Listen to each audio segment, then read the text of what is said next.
রাজশাহী বিশ্ববিদ্যালয়ে রাকসু নির্বাচনের কার্যক্রমে বাধা দিয়েছে ছাত্রদল। এ সময় তারা চেয়ার টেবিল ভাঙচুর করে এবং প্রশাসনিক কাগজপত্র ছিনিয়ে নেওয়ার চেষ্টা করে।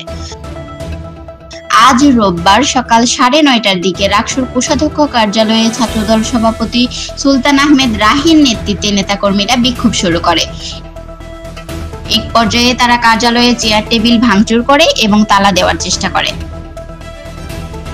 ছাত্রদল অভিযোগ করেছে, প্রথম বর্ষের শিক্ষার্থীরা রাকসুর ফি দিলেও ভোটার তালিকায় তাদের নাম অন্তর্ভুক্ত করা হয়নি। এ দাবিতেই তারা বিক্ষোভ কর্মসূচি পালন করেছে। রাবি শাখা ছাত্রদলের সাধারণ সম্পাদক সরদার জহুরুল ইসলাম বলেন, ভোটার তালিকা থেকে নবীনদের বাদ দেওয়া বৈষম্য, যা মেনে নেওয়া হবে না।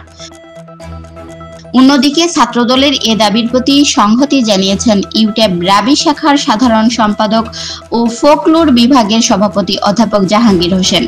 ফলে মনোনয়ন ফরম বিতরণের শেষ দিনে নির্বাচন কমিশন কার্যক্রম শুরু করতে পারেনি।